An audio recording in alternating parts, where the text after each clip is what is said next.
What's happening, y'all? Happy Thanksgiving again.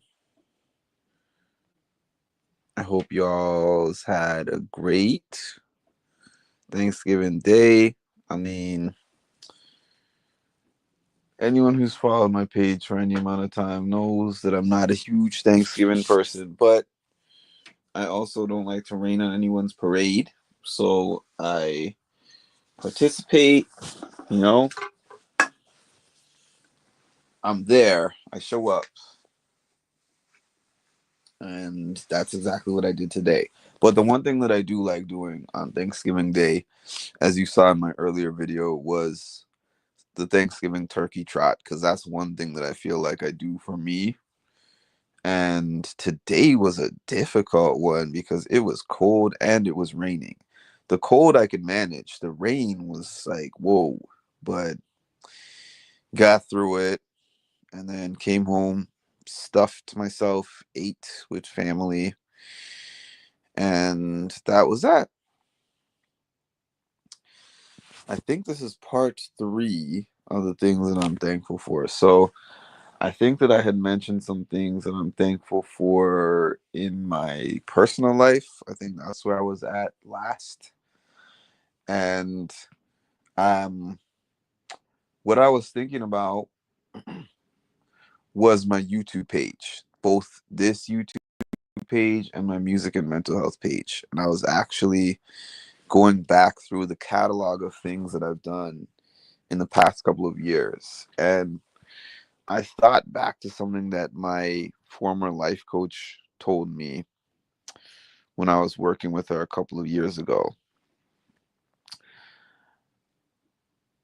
I tend to have this hardwired view of success being, I don't know, numbers, dollars, and cents. That's just where my mind is hardwired to think. Like I want a certain amount of views in the case if I'm talking about YouTube. Like I want a certain amount of views. I want to make a certain dollar figure, even though I don't have a specific dollar figure, but just I want to make, an income doing this to where I'm not thinking so much about the actual core of what I accomplished. Like I remember this conversation that I had with her about an event that I had thrown about 2017, I think it was 2018 maybe. And I had a goal of getting 50 people to attend that particular program that I put together. And the attendance number was something like 17, 18, something like that. And I said it was not a success. And she said, why wasn't it a success? I said, because my aim was for 50 people and only 18 people showed up. And she said, okay, well, think about it this way. This is a public speaking event, right? I said, yes. She said, how many public speaking events had you done prior to that one? And I was like, that was my first one. And then she said, and how many people did you invite? And I was like, probably like 50 to 60. So she said, you never did a speaking event before. You had no history. You had no prior video or anything to advertise to the people who were coming. You only invited 60 people, hoping to get 50 of the 60 to come, and you got 18. She told me, was the event a success in terms of did you accomplish what you wanted? Did the speaking go well? Did you get good feedback? I was like, yes, yes, and yes to all of that. The feedback was good. Um, the people who were there said that they would go to another one. They enjoyed it, and I think that I accomplished what I wanted in terms of the content that I was putting out in that particular meeting. So to tie that into what I'm saying about YouTube, I had a goal from 2022 when I started covering Big Brother season 24. I had a goal, And the goal was not a number goal. It wasn't like I need this many views or this many this or that. I did have a subscriber goal because I wanted to get the page monetized. But aside from that, I was like, I just feel like I have something to add to the reality TV discussion community, if you want to call it that, like the vlogging community that vlogs specifically for reality TV. I felt like I have something to add that is different than everything that I've seen put out there to this point. So I said, okay, I want to try to do coverage of a show. And funny enough, the show that I ended up covering first was Big Brother. And at that time, that was only the second season of the show that I had ever watched. I was just like, okay, this is interesting. Let me hop on here and give some takes and see what happens. And then, I got a pretty good sized following from that. And then I said, I want to do Big Brother, not necessarily Big Brother, but I want to do interviews of these people from these shows. And I think that would be a cool, fun thing to do for me. And I also think that I could provide different questions and different perspectives from the average things that they typically get asked. And mind you, I remember this guy who is now blocked on my channel tried to make jokes about, oh, you don't get the interviews you want. You're not part of the in crowd, this and that. True, I'm not part of any in crowd. But to me, that makes it even more impressive that I've been able to do as many interviews as what I've done. Because imagine not being part of the in crowd and reaching out to people with a very small amount of followers. Me having the small amount of followers, I mean, and not having the resume, as in not having done any of those interviews before, and having people say yes. Imagine how difficult that is to do, to start from scratch, to not have a connect. When I did my first interview on my first channel, on my music and mental health page, I believe that was my interview with Ayana from Road Rules and the Challenge. And when I reached out to her, I want to say I must have had maybe a little over 100 subscribers at that time. No resume. I didn't even have challenge content on the page, I don't even think. I just reached out, I DM'd her. I was just like, my name is Mark. Um, I'm a fan of yours. Matter of fact, I didn't even ask her right away because I didn't even have the confidence to ask her for the interview right away. I was just telling her that I was a fan, and I had just recently watched an episode of All Stars that I enjoyed watching, and that was it. And then from there, she added me on Instagram, and then like scrolled through my Instagram page and gave me some feedback. It's like, I love your motivational content, blah blah blah. And sometime down the line, I was like, hey, I have a YouTube page. It's developing, but it's not like a big page or anything. But I think that you're somebody who I would like to have on the channel. I would like to have you on the channel and do an interview of you. And she was like, sure. It didn't happen right away because I had to go through CBS red tape, as I always talk about. But eventually, I don't even think we passed the CBS part of it. I think it was just by the time we did the interview, it was out of range of the CBS contract requirements to where we didn't have to do that anymore. But that's neither here nor there. So I remember that interview in particular giving me such a confidence boost because I was really nervous doing that interview. The reason why is because I said, Ayana is somebody. Mark is nobody.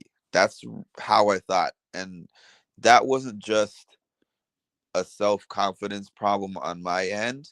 It was like that's what people were saying to me. That's what some people were saying in my comment section. That's what some other vloggers were saying to me. And it started to seep into my head like, okay, people are interested in Ayana because she has this 20-year TV history. And what do I have? I'm just somebody who was sitting on my couch and decided to turn on my camera and have the audacity to be like, hey, I want to interview people from shows that I watch. And I remember before we turned on the camera, she and I must have talked for maybe half an hour before we even started the interview. And she was telling me, she was like, how are you feeling? And I was like, truthfully, I'm a little bit nervous. And she told me, she was like, what are you nervous for? She was like, we're just going to have a conversation. It's going to be recorded. But she said basically, you bring as much to the table as I bring to the table. She was like, I don't see myself as this person that is way up here and you're way down here. She said, we're here. She put her hands even and was like, we're here. And she was just like, let's just have a natural, free flowing conversation. And I think that it's going to be great for you and your page. And, we go from there. So we had this conversation, and it was my first interview of anyone from any of the shows. I'm not going to remember them in order, but sometime after the interview with her, I know the second one. It was John Brennan, because she told me, a great person to interview after me? She said, John Brennan. I would recommend you interviewing John Brennan. And to tell you the truth, I didn't know a ton about John Brennan. I knew who he was. And actually, I had just watched what is that? What was that show called? The Real World Homecoming, which I wish was still on the air. I really do, because I loved the Real World Homecoming. And I watched that season, and then I watched back his Real World season, Real World California, but I didn't really know much of anything in between there about John. So I was thinking to myself, what am I really going to talk about with John?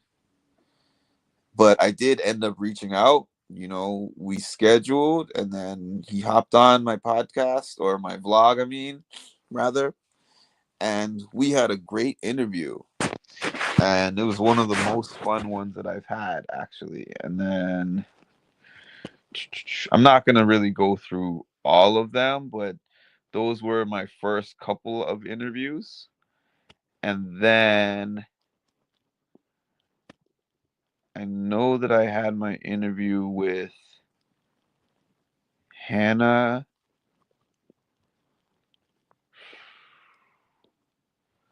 But I had a lot of interviews when I was really grinding for the interviews. When I was really on the interview grind, I got a lot of interviews. I think in 2023, or from probably like late 2022 to late 2023, I got about 10 or 11 interviews. I got 3 circle interviews, 2 Big Brother interviews. I got Wes Bergman on my channel twice. I had this psychologist from Summer House on Bravo. It was a time that showed me that you can dream and imagine things in your head and then say, you know what? I don't just want this to be something that I am thinking about. I want this to be something that I'm doing. So, man, I visualized those things. And then I said, let me pound the pavement, to use one of my mom's terms, pound the pavement, which was I'd create a list. I am going to email, message, or whatever it takes, let's say 100 people per week until I get an answer. and I'm trying this person, this one. I get a response, and then they're like, show me your work, give me a summary. I'm showing them clips of whatever I have on my YouTube page. I'm writing summaries out. It was a lot. It was a lot of work that it took, but it had results. So I took some time to look back at several of those interviews, not in their entirety, but at least in parts. And I was listening to them, and I was just looking at, the confidence that seemed to have, because it's not how I felt, but it's how it looked and sounded. And I really did feel proud of myself. And I also felt grateful for the fact that those people actually, into some degree, took a chance. Because if you're somebody who's popular, social media popular, and comes off a TV show, and a guy that has 100, 200, 300 subscribers and no interviews, or like a handful of interviews on their page, comes to you and says, I'd love to have you on my page, you're taking somewhat of a risk, because you're like, I don't know what direction he's necessarily going to go with the interview. I don't know who this guy is as a person necessarily, because I didn't have a built up reputation. That's the other thing, um now, as you guys can see, when I attend different events, whether it's Big Brother events, or whether it's challenge events, or whether it's Survivor events, I walk in the door and they know who I am, because I have built a reputation with these people. Regardless of me saying, hey, this one or that one did not do an interview with me, when they see me, they say, hey, Mark, it's good to see you. We have great conversations. Like, to some degree, I know several of these people now, and I built a rapport with some of them. And even if the rapport is just, we're friendly when we see each other, I don't even mind that. Like, it's cool to me. Like when I see Ozza, and when I see Hannah and Big D, and like Wendell, and a few others that I see on a pretty fairly consistent basis, because of the events that they do here. I'm thankful for that, because I never thought that I would be any kind of a name in this vlogging world. And quite frankly, I don't know if I've ever said this, but I really did not think that I would be interesting enough to ever succeed at doing this. I never wanted to do this. I never wanted to do public speaking, which I do in real life. I never had a desire to do that. As a matter of fact, public speaking was one of my biggest fears. And I hate the sound of my own voice. I still do.